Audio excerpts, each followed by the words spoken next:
conventionally, whenever we try to address social conditions, governments always came up with schemes and policies and programs, but these have been top down, right? They never try to address the demand side of these things.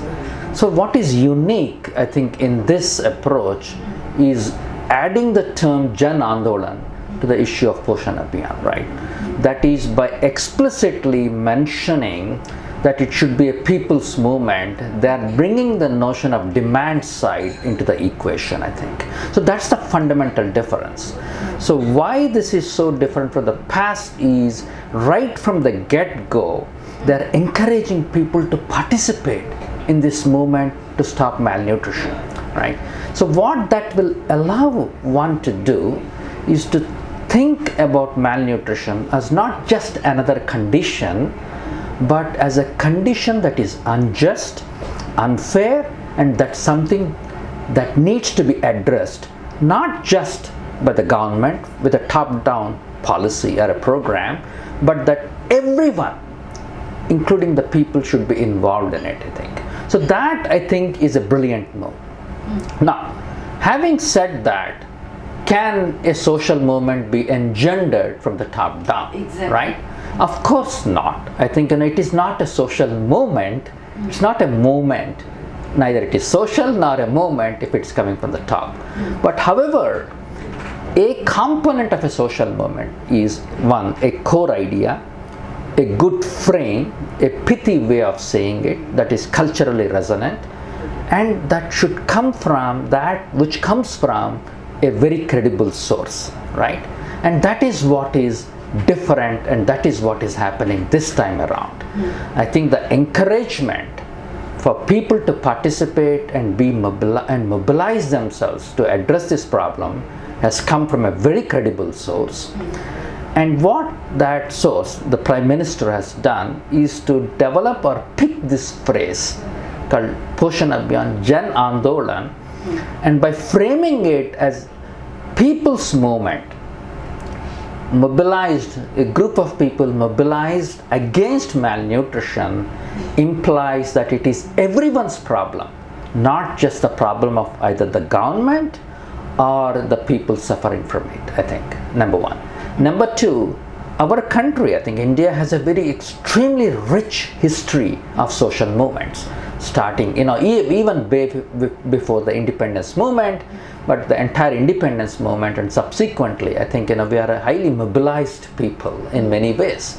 And I think to tag it, with that kind of a cultural context, resonates so well within the people that, that actually allows it to be much more successful, I think, So that's the reason I find this, that there is a tremendous potential for people to take it up seriously and mobilize, and agitate against an injustice. An injustice not just with one group being responsible for it, but all of us as a society taking responsibility to address it.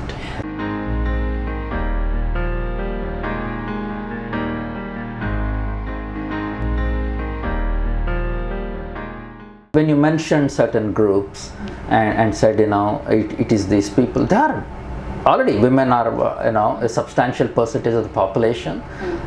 So are people who are poor. So I think that's already a large number, I think. Any time you have a social movement, there is always going to be three types of people, roughly speaking, right? There is one group of people who are suffering, and who want that suffering to be mitigated. A second group of people who are indifferent, right? This is the largest group of people. They are indifferent because their life is fine, so why bother? And the third group of people who are opposed to it, I think, right? So our interest is not just in reducing the opposition or just mobilizing the group of people who are suffering, because the people who are suffering, they already know the problem. So, right, it is this vast group of people who are indifferent to it, who have to be drawn in to this issue, who have to be convinced that it is unfair, unjust, but addressable, I think, So the idea of a social movement, the very phrase we are using, mobilization, mass mobilization, is to bring in those who are indifferent, and raise their consciousness. I think that's what movements do.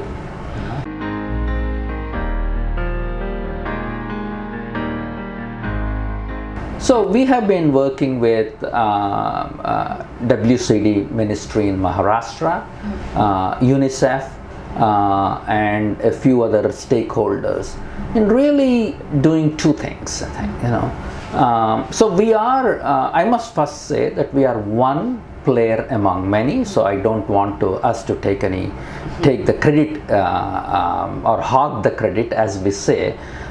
We are in partnership, working with other people to do two things. One is really training critical stakeholders, which include frontline workers, on how do you use strategic communication principles to raise that consciousness about Poshan Abhiyaan and Jan Andolan about malnutrition, number one. Number two, having raised that consciousness, how do you address it? Number one. So that's the training that we have been providing them. Second component is, India is such a heterogeneous country, and there is a tremendously rich cultural set of practices, dietary practices that are extant in each place. And the question is, how do you learn what practices are working and not working, but also how do you share it with other people, right? So that was the other intention. That's what we are trying to do. When we convened this workshop, we not only trained these frontline workers and others, stakeholders, in strategic communications to mobilize people and raise consciousness, but also to share those best practices and learn from each other.